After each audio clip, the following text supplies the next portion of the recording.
arguably my favorite book. It really is an introduction, meaning to say the Bal Hasulam wrote this for everyone as a basis for understanding Kabbalah, even Judaism and Torah at large. Sometimes in our community, we read different articles of Rav Ashlag, different essays that were wrote specifically to a myriad of his students, and they're very advanced. And he's speaking specifically to people who have already marvelously updated and elevated their consciousness. But this was written with us literally in his mind's eye. This is for the general scope, the general masses. It says here in page, -3, like before we even start to read, it quotes a famous Zohar from Parshas Naso. The Zohar will bring them out of exile in mercy. We do believe Kabbalistically that it is specifically this learning and this wisdom that will expedite the ascension and redemption of all of us. When you only have the surface level of the Torah, when you only have the Talmud and the laws, you can only fly with one wing? No, you need two wings to fly. There's a body of the Torah and there's a soul of the Torah. But it's specifically the lights of the Zohar, the lights of Kabbalah, that are connected to rachamim, to compassion, meaning the Messianic era is considered to be one of birth pangs, can be difficult and chaotic and torrential. And so by involving ourselves in the inner work through the Kabbalah and through the Zohar, one step at a time, that's why we have an introduction here, so we can maybe hope to start piercing a little bit of the actual Zohar. Then we draw compassion upon ourselves and the collective because we are all ultimately one soul. So it is important for us to intend ourselves as we read this as best as you can, that you are actively drawing the lights upon your heart. You're listening with an open mind and an open heart in order that the light of the text will come and refine you and elevate you. Refine you of what? As the Bala Sulam teaches in Paticha L'Chochmat Kabbalah, refine oneself of the desire to receive for oneself alone, refine oneself of the ego, in order that we can unlock our altruistic potential. Hashem should also give me strength to be able to give this class accordingly. Last time I checked, an hour ago or so, I was running 103 fever. Feeling a little bit better. So I'm happy to be here with you. They say that the Torah is healing, so I do trust that it'll help in that regard. I think another slight preface in terms of the history of Kabbalistic revelation, much of that understanding is within the Matan Torah, the essential teachings that we have in the classroom section. But I want to preface a little bit with it so that we have some type of foundation here. Rabbi Shimon Bar Yochai is known to be, at least in the rabbinic tradition, as the author and master of the Zohar itself, some 2,000-ish years ago. That level of understanding is specifically, or was specifically meant to be revealed in our generation, meaning the Zohar was written for us.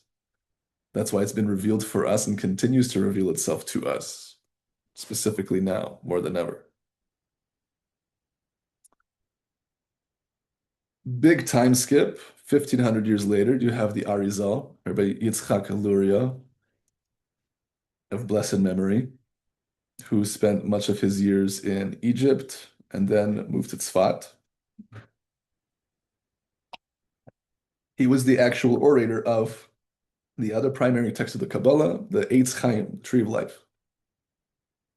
I say orator because his star pupil, Rabbi Chaim Vital, was the one who actually wrote down the words that he spoke. In a year and a half, he was able to express and relay thousands and thousands of endless pages worth of information. In a year and a half, he was able to express and relay thousands and thousands of endless pages worth of information. Yeah, maybe 10 hours a day for a year and a half. Like, kind of adds up, right? Yeah, maybe 10. And we're talking about superhumans here. Easy, right? Yeah. Right. You keep Absolutely. going. And this revelation of the Arizal, this revelation of the Arizal came in a time where there was still not a open revelation of Kabbalah. They did their best to, little bit here and there, share of holy names publicly and get people inspired. It was said that Rabbi Chaim Vital would literally run from yeshiva to yeshiva, from rabbinic college to rabbinic college, begging them to integrate Kabbalah into their schools, into their learning systems. And he was consistently, quite literally every time, met with opposition, a clear and simple no. It's not time yet, I suppose. Some 200 years later, you have the revelation of Chassidut, of the Baal Shem Tov. The whole philosophy of Chassidut is to bring Kabbalistic wisdom down to the layman. It's to concretize the teachings in a way of inner work, ritual practice, or devotion of the Creator. They believe that everyone was deserving to have an ecstatic and deep connection to the Creator, not just the elite scholars of the time who had access to the highest works. No, it's for everyone. And most recently, we have the Baal HaSulam, who lived from 1886 to 1955. The Baal HaSulam was said in private diary entries, both to his father as well as his big brother, who halachically is considered to be like a father. That is why he revealed it to them specifically, that he had merited to receive the soul of the Arizal. And so we understand in our tradition, the Ashlagian tradition, that Ashlag Kabbalah supersedes the Kabbalah of the Arizal, because the Baal HaSulam specifically came in order to hyper clarify the entirety of the Eitz Chaim. He has something called the Talmud Esser Hasfirot.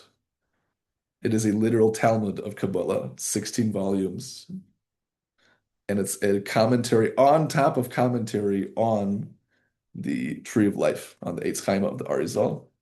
And then famously, he's called Baal HaSulam because he wrote the Sulam commentary on the Zohar.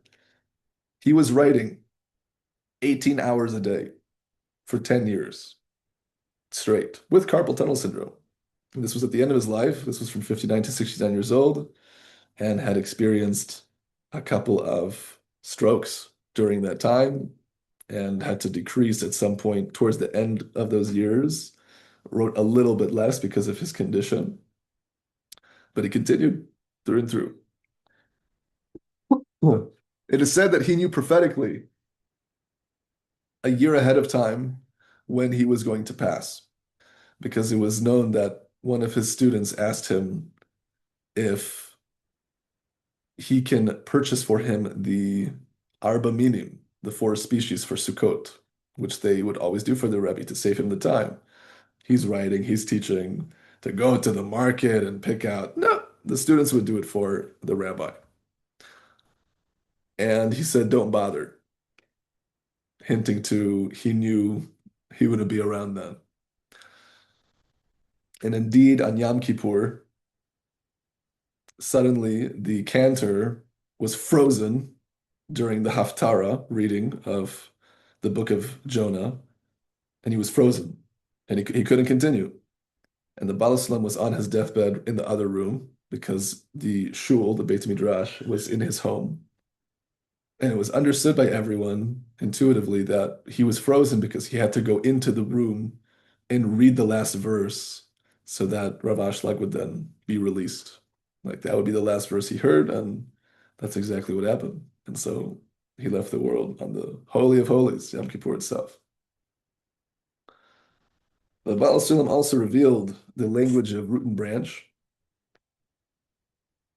In truth, a lot of Hasidic works, even 200 plus years ago, spoke in root and branch, but it was still written in the way of remez, in the way of hint. It wasn't explicit. It wasn't until Rav Ashlag, Bal Hasulam, that he was given the permission from heaven, so to speak, to reveal the language of receiving and giving. Prior, there were great holy masters who would write about the inner work and would say things along the lines of, if one is righteous, and one is pure, and one is fulfilling this and that and other mitzvot, then you're holy and you're good. Bala Sulam flipped that upside down. He said it all depends on intention. If I am going into my service with pure intention to receive for myself alone, and it's purely ego, then that's not it. And so they were actually saying the same exact thing in prior times. They just had to use a hidden language because they were not given permission to reveal it for whatever reason. But in our generation, we have a very simple, unified language of breaking down all the spiritual worlds as different levels of receiving and giving. All of reality is just light and vessel, giving and receiving. And so all of the Zohar breaks down our understanding of reality through that. Yes, we're in a very important timeline. He passed. Uh, I've seen accounts of 1954, some say 1955. It was very recent. He was very involved in the establishment of the State of Israel. He was Ben Gurion's personal, like Kabbalah mentor slash coach type of person. Ben Gurion was very curious about the matters and wanted to ask the rabbi many questions regarding it. And he was very involved in the kibbutz movement and challenged people to indeed build that type of altruistic society where there is a focus on serving the other. Because if I have 99 friends who are thinking about me and what I need, then I don't need to worry about myself egoistically and think about myself. I know I'm covered. So if you live in such a society, and this is a utopian ideal, of course, so then you're in a means to be able to give of yourself accordingly. So the Baal HaSulam is my rabbi's rabbi. I have incredible gratitude to be in this lineage of learning. I am a student like everyone here. I've been told by my rabbi, if you know Aleph, teach Aleph, as the Baal Shem Tov says. So I don't know so much. I've only been in the community here for 5 years. It takes 20 plus years to learn through the Talmud Esrei Sfirot. If you're learning 1 or 2 hours a day, seriously, and I'm not exaggerating because I have multiple mentors who did exactly that. It is 20 plus years. And based on how far I've come in the Talmud Esrei Sfirot, that's accurate. 5 years, and I'm about, a quarter or so there. So, one moment.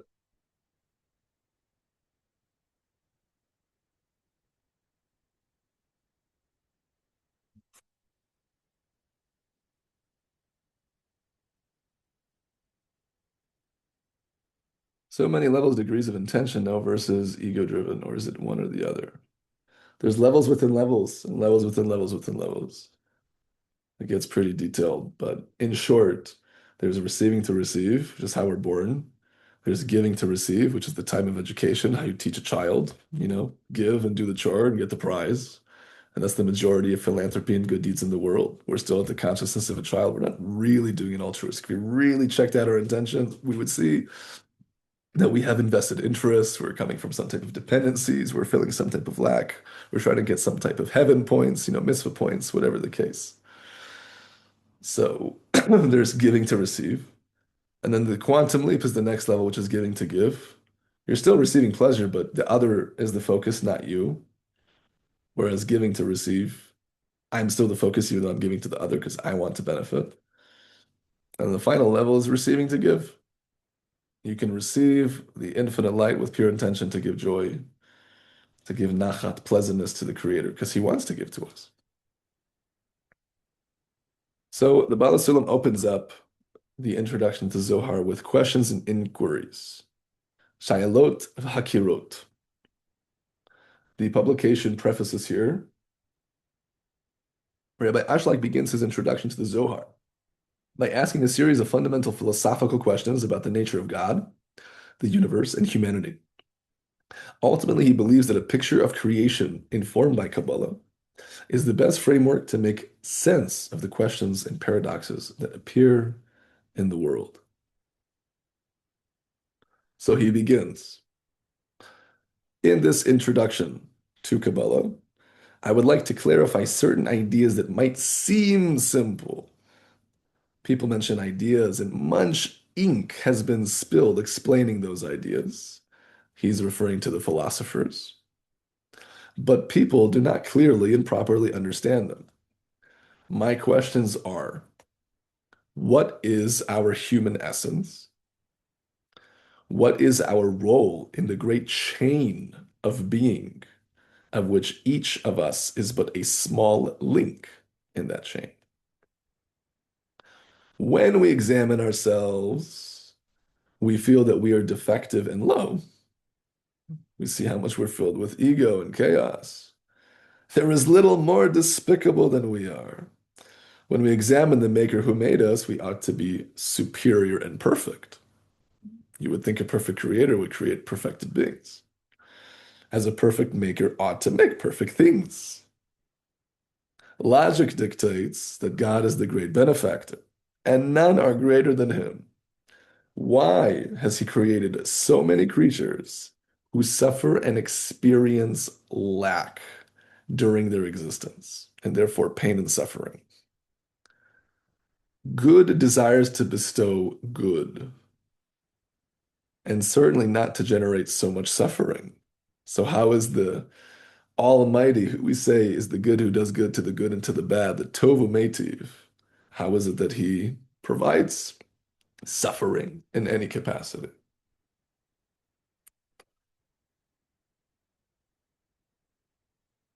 How is it possible that from the eternal, which has no beginning nor end, will emanate creatures that come into being, cease to be, and are seemingly lowly? Everyone good with the questions? Relatively speaking. So good. John says, as you said, and he has said, time is moving faster, and our ability to learn capacity for that is increased at this time. It's true. The same way that technology is accelerating, it hints to the acceleration of our consciousness and our ability to elevate and absorb. As above, so below. As below, so above. That's why I think this is accessible and necessary to us and humanity at this time. I agree wholeheartedly. I'm tempering my study with the Daf Yom. Access to the materials is greater than ever. I'm listening and driving to Minyan now. I love this in this community. When I sign off, I will watch the video. Awesome. Safe driving and enjoy your davening. The Baal Sulam continues. To adequately explain all of this, we must initially make certain inquiries. These inquiries are not regarding forbidden things, such as God's essence, who we can't truly know, of which we have no knowledge whatsoever, and about which we can neither think nor say anything. It's like the brain fart of asking who created God. Our minds just don't go there. Instead, we should inquire about those matters that we are commanded to study, namely God's actions, as the Torah commands, know the God of your father and serve him. As it is also stated in Shir HaYichud, the Song of Unity for Thursday, that we have particularly in our Sidurim, in the prayer books, You, God, are known through your actions. Because we can't actually know the essence of the Creator, hence we are given the arena of opportunity to believe. If it wasn't for the inaccessibleness of the essence, we wouldn't have the opportunity to sharpen our emuna. But we do have a principle based on this scripture that we know and learn and connect and relate to the Creator based on quote unquote his actions being the way that we as the vessel experiences the Creator in our lives.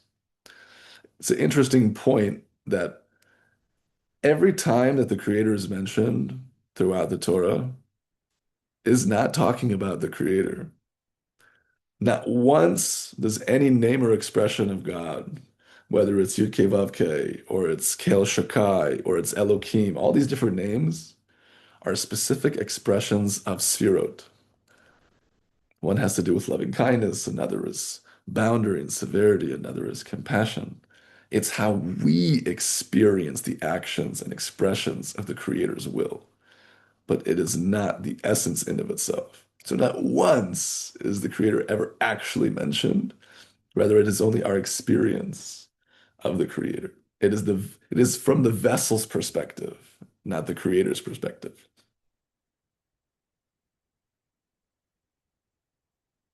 So he continues, the first inquiry is, how can we imagine a genuinely new creation, something created that was not already contained within the Creator prior to creation?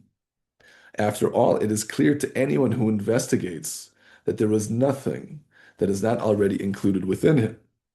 We have such a principle of the oneness of the Creator. Ein od milvado, there was nothing other than him. So how is it that there is any novelty? What is new here? Isn't everything included within God? Isn't that a defining factor of God's oneness?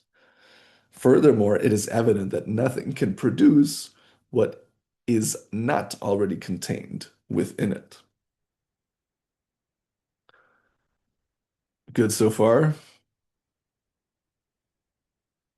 Head nods.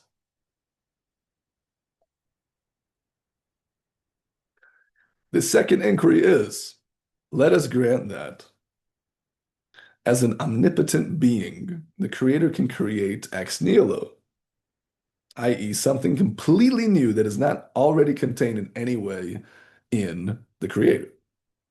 Still, we must ask, what exactly is that something that God could choose to create without it being already contained within Him, but is instead entirely new? We're coming to discover the actual discernment between Creator and creation by asking this inquiry. Marlene asks, are the names facets of the Creator, the ones we have been able to see or name, and an infinite more that are possible? There are many holy names, that is for sure. And all of them are different expressions of the infinite, that is true. Are there infinite more? I would imagine the infinite light might have infinite expressions, but we do have a pretty solid, grounded system of particular names as they pertain to particular sefirot. A name is a vessel. Adam has an energy to it and means something. Every name has a meaning to it. And so a name is a vessel. And so any name of God isn't actually describing God. It's a facet of the Creator's expression. The Arizal says explicitly in the Tree of Life, in the Eitz Chaim, that the Creator's essence has no name, has no conception of gender, is above all knowing. There's no defining characteristic. We only colloquially refer to the Creator as He, because Kabbalistically, the male force is giving, because man gives of his seed biologically, and woman receives it. Now, it's true that practically speaking, women are much more giving, and men are often more receiving. So it's not a black and white definition for our quality of male and female. Rather, these are more abstract concepts spiritually of giving and receiving, male and female. And we learn that through the biology. And so we refer to the Creator as a He, because we say that because He is perfect, He is all giving. Creator doesn't actually receive. Brother Yosef says, may I ask, so when it mentions in the Torah, Bereshit bara Elokim, is that not God himself? I'm confused. It is not God himself, it is the expression of God through the name of Elokim, which is the sphere of Bina, which is a severity, a boundary, the taking the infinite light and concretizing it into physical reality, so to speak. So it is yet just another facet and expression of the Creator. It says Bereshit bara Elokim, and specifically Elokim is the name of Bina in that context. And it's also true that we are made in the image of Elokim, B'Tselem Elokim. That doesn't say B'Tselem Yud-Kei Vav-Kei, B'Tselem Kel Shakai. It says Elokim. And we learn about the essence of a matter based on the first time it's mentioned in the Torah. So the first time that Elokim is mentioned has to do with creation. So because we're B'Tselem Elokim, that should be proof to us that we are also co-creators. We are partners.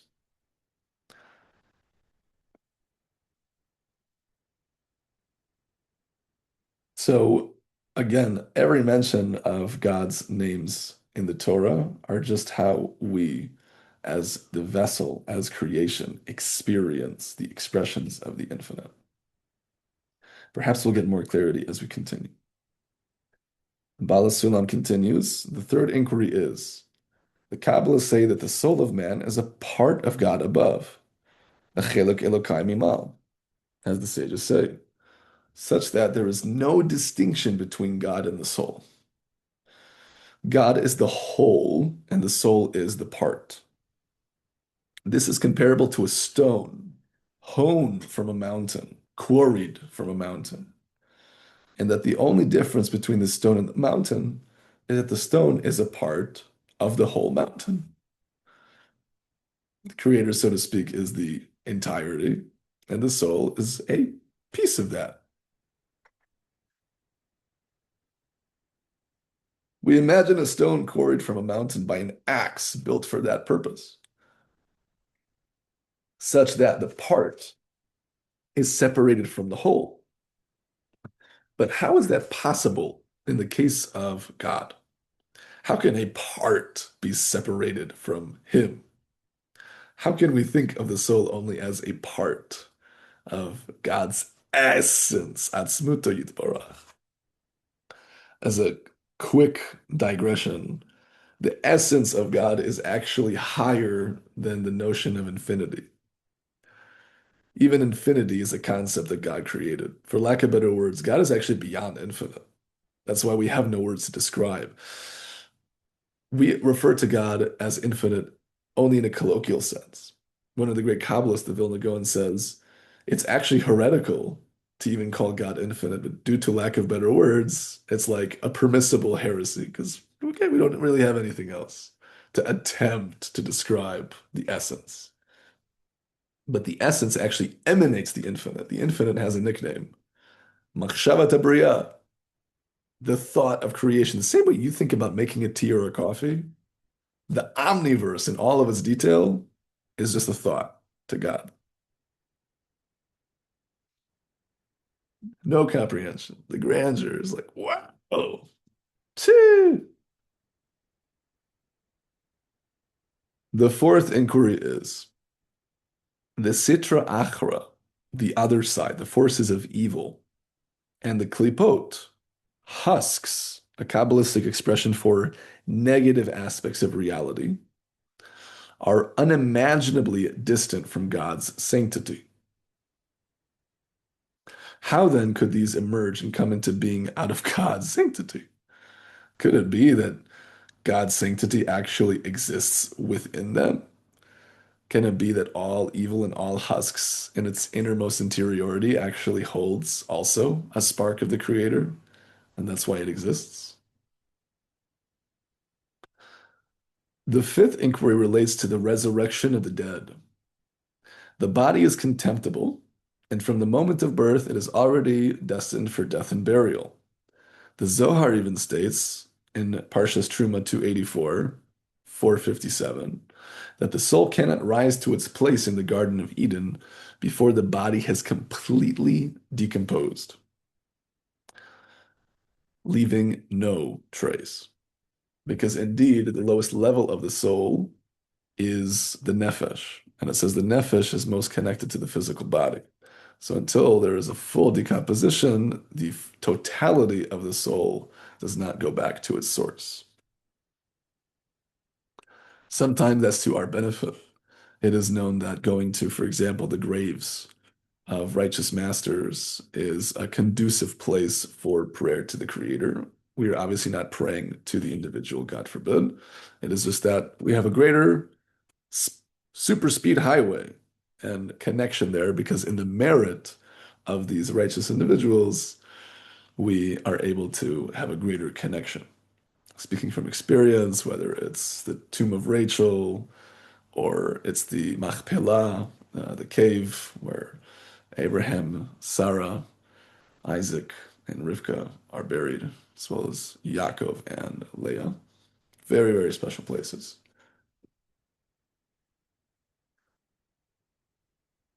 So once there is a full decomposition, then the soul goes back to its source fully. Could God not delight the soul without the body? There is a greater question. The sages state that the dead will be resurrected with their bodily defects, so that no one will say that he is a different person. Afterward, God will heal those bodily defects, as brought down in Zohar Emor. Why does God care that someone might say that the resurrected person is someone else? Why does the Creator need to recreate people's defects and then heal them? And it's kind of funny, right? We laugh because, and I'm quoting my rabbi, he kind of makes fun of the purely modern interpretation of the resurrection of the dead. He's like, I don't think it's a zombie movie. I don't think people are literally coming out from the grave. And some commentators say that they just wake up in the grave and then they literally swim through the earth and make it to Israel. Sounds like a great movie, but there's a lot deeper, uh, much deeper ideas that pertain to what the revival of the dead means spiritually. And certainly he gets into it in this introduction. The sixth inquiry is the Zohar in Tazria 40 states that man is the center of reality and that all of the upper worlds, as well as all of this material world, and all it contains, were created for the sake of man. The Talmud states in Sanhedrin 37a that a person must believe that the world was created for him.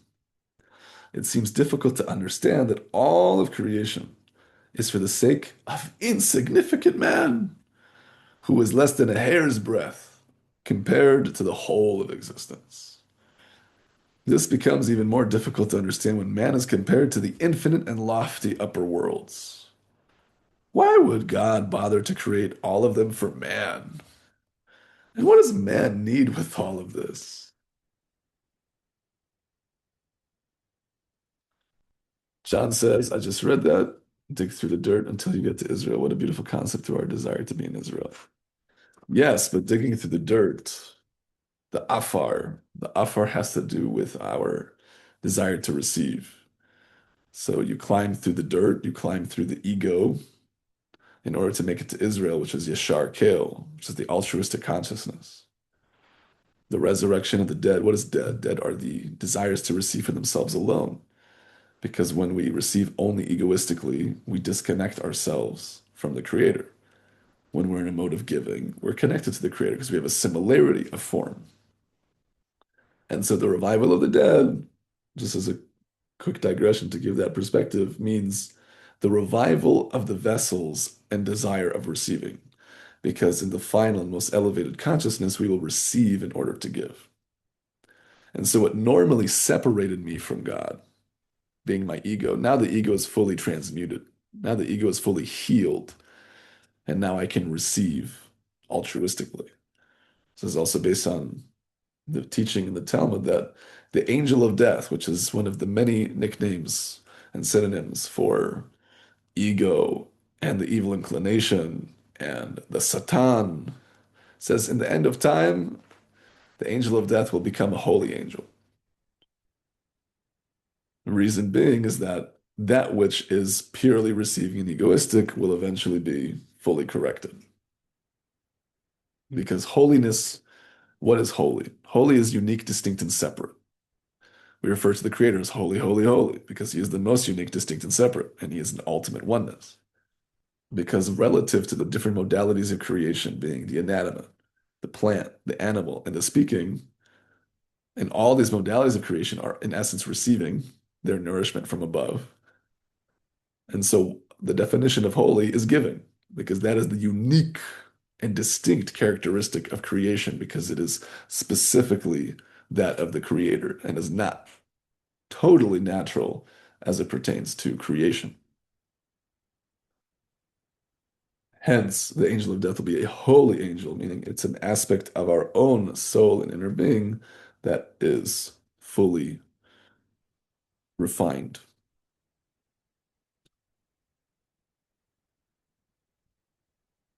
Okay, that was the intro. Now we're going into the actual first chapter officially, where we are speaking about just this, the desire to receive. Haratzon lekabel. The publication prefaces with their own words. Humans appear to be lowly and materialistic. In fact, however, they are the loftiest of creatures, the very purpose of creation.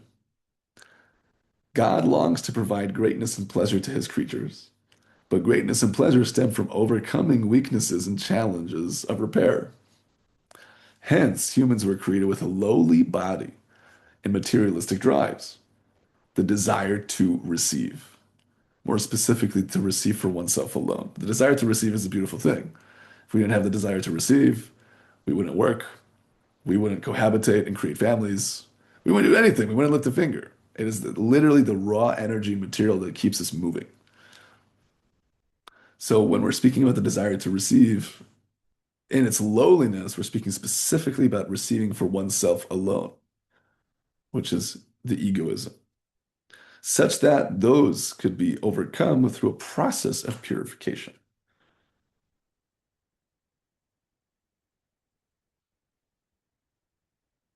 Tachlit Habriya, the purpose of creation.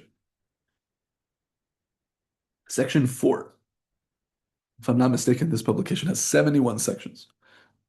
It's actually a relatively short book, but there's plenty to say, you can imagine.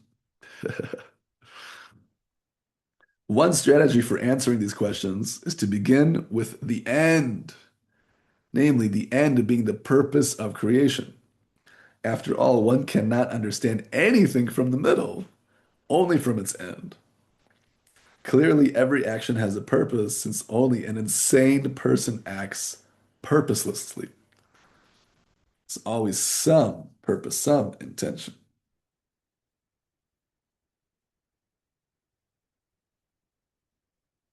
I know that there are thinkers, those who reject the yoke of Torah and mitzvot, who say that the Creator created reality and then abandoned it due to the insignificance of creatures. It is inappropriate for the Creator to have providence over their insignificant and distasteful actions. This is foolish. This would be a reasonable conclusion if we, humans, had created ourselves along with all the distasteful and defective aspects of our nature. But we have concluded that God, the most perfect of beings, is the craftsman who created and designed our bodies with all of their positive and defective traits. A distasteful and defective product will never emerge from a perfect builder. Every product attests to the nature of its maker. It is not the fault of a ratty item of clothing that it was prepared by an unqualified tailor. And the Talmud makes this point in Masechet Tanit 20a.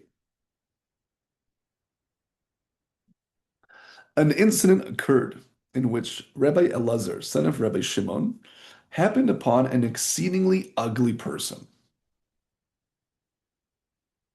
who said to him, "Greetings to you, my rabbi." But Rabbi Elazar did not return his greeting. Instead, Rabbi Elazar said to him, "Worthless person, how ugly is that man? Are all the people of your city as ugly as you?" The man said to him, "I do not know, but you should go and say to the craftsman who made me, 'How ugly is the vessel you made?'" When Rabbi Elazar realized that he had sinned and insulted this man merely on account of his appearance, he descended from his donkey and prostrated himself before him, and he said to the man, "I have sinned against you. Forgive me."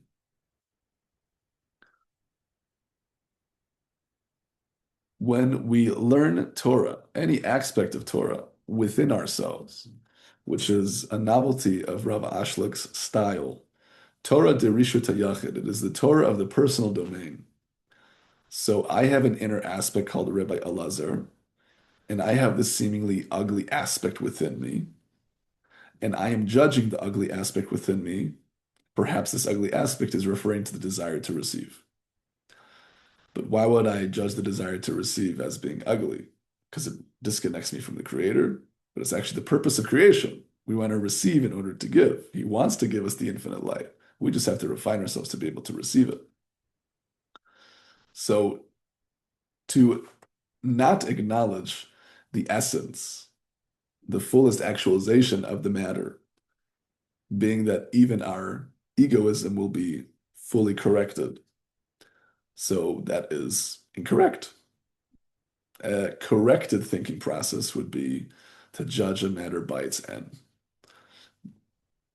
It is said that the Creator has wondrous compassion upon us because being above space and time, He knows who we're going to be, what we're going to be, what we already are. He knows all of our potentialities and strengths and weaknesses and so forth.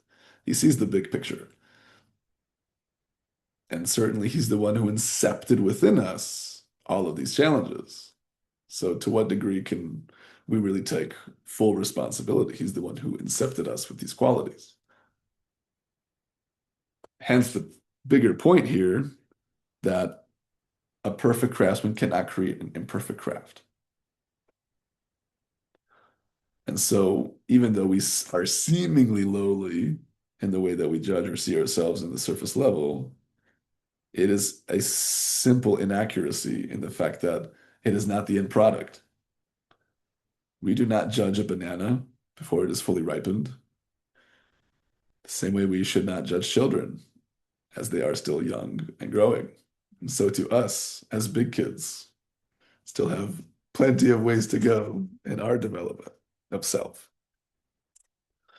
But we should judge according to the end.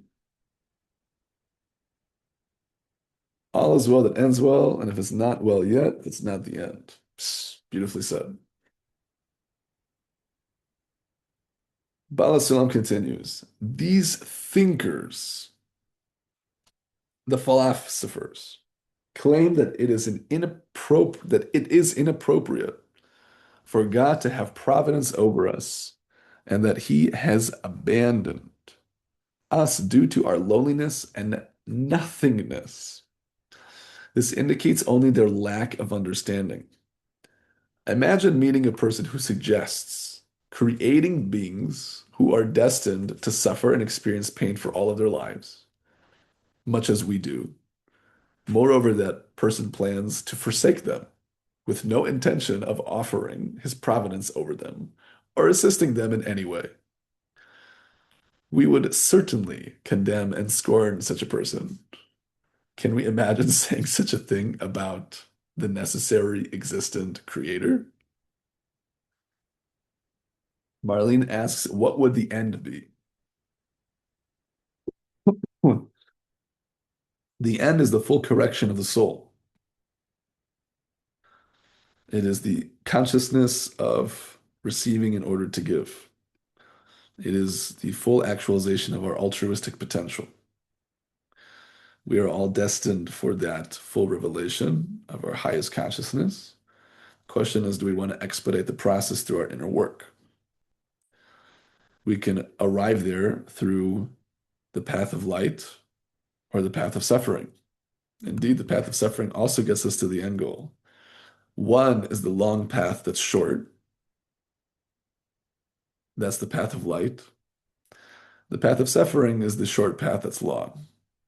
We think it's a shortcut. We just want to enjoy life, do whatever we want, not necessarily focus on the inner work, only to experience the hammer on the head of what it is that we need to do. Why do we have to do the work of refinement? I like to use the metaphor as I've heard it from Rabbi Breitowitz one time in yeshiva.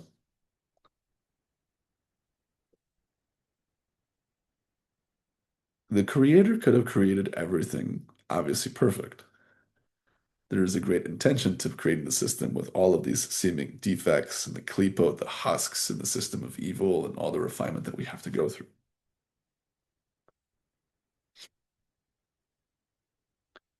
Meaning to say, the creator, being our loving heavenly father, could have just baked the cake perfectly. But we let the kids bake with us, even if it's messier, even if it's not going to turn out as good. There's a bonding, there's a relationship. The fact that I need refinement means I need God, because it's written that only He took me out of Egypt. No angel, no minister. It says explicitly the Creator took us out of Egypt, meaning Egypt representing our constricted consciousness, our chaos, our ego. So the very fact that I have a lack and therefore am in need of refinement opens up the channel of connection for my benefit. The fact that I have a choice means I have a greater pleasure if I choose.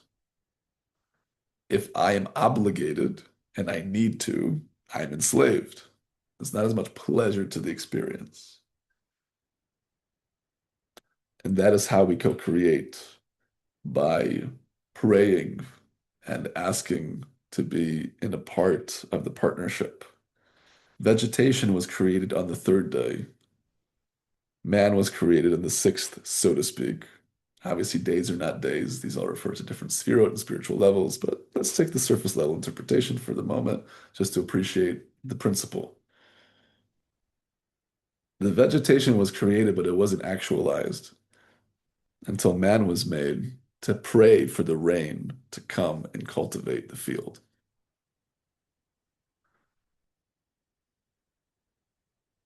So it's specifically the avodah shebelev, the work of the heart, which is synonymous with prayer. That is the ultimate expression of our co-creatorship.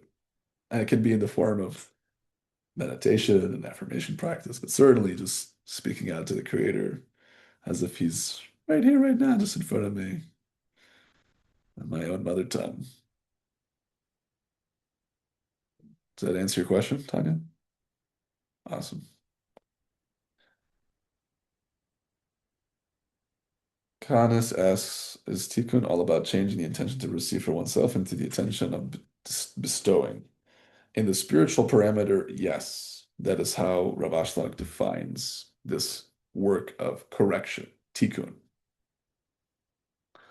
In the psychological parameter, healthy before holy, we use a slightly different language. We use also chaos and correction. Tohu is chaos and tikkun. And so there we go from the lack of identifying with our essence to identifying with our essence.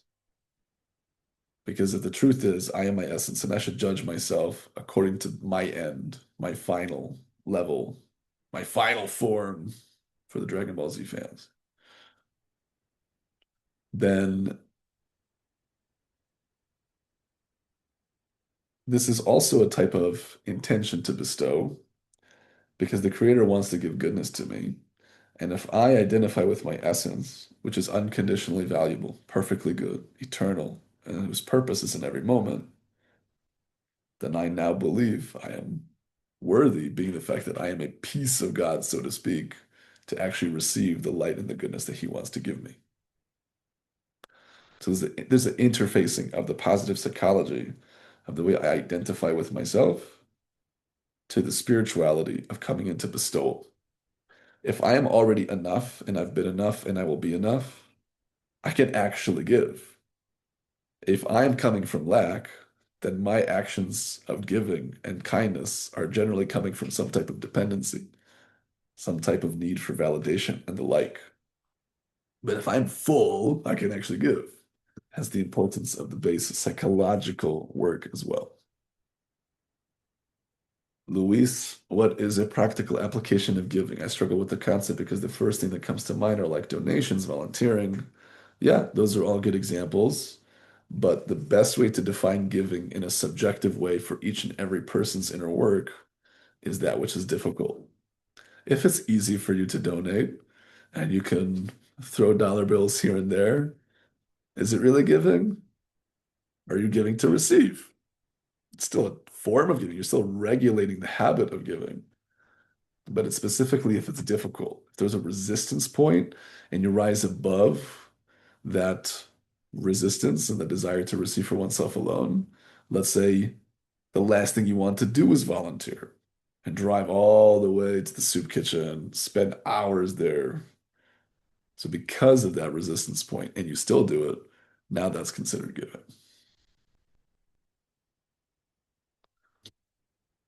But yes, kind deeds, time, energy, resource. My Rebbe's Rebbe would often joke in the simplicity of giving it as it pertains to raising children, of giving them money. Give them some money. Buy candy, buy a nice little game, go to a movie. Yes, Canis, Egypt represents receiving for oneself. Harmony and disharmony complement each other because we don't have harmony if it wasn't for disharmony. We don't have the light if not for the vessel. The pain and the suffering of disharmony is the vessel to experience the harmony. So for sure they're complementary. They could be considered like the right line and the left line of the tree of life. For sure. Can you tell how to read Torah to understand its deepest level? Does Gematria help in breaking secrets of Torah? Gematria is said to be the cherry on top. You have a whole teaching, and then you end it off with a Gematria just to kind of confirm the point. It shouldn't be necessarily the teaching in of itself and the basis of the teaching. It's usually used as a condiment, as a spice, as a sauce, something extra on top, cherry on top. But yes, this book that we're reading now, the Introduction to the Zohar, is the step towards understanding the Torah in deeper levels and slowly but surely learning the language of the branches so that when I actually learn the verses, I can unlock it. I can translate what it means within me, can understand the deeper psychospiritual implications of me today in my own life. Because the Torah is about you. It's not just a history book, it is a personal book about our psycho-spiritual processes and evolution. Which book is it? Yosef says, The Introduction to the Zohar, The Wisdom of Truth, as published by Magid and Share. It's a newer publication. It's amazing. Zach, I see you on the Instagram Live. I'll see you in a minute. I'm just finishing up a class here. Should wrap up for today. We got up to section 5 perfectly. Thank you so much for those who are on the Instagram Live and you actually want to get your questions answered.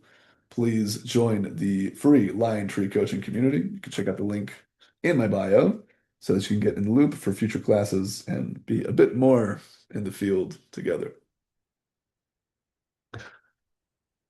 Thank you so much.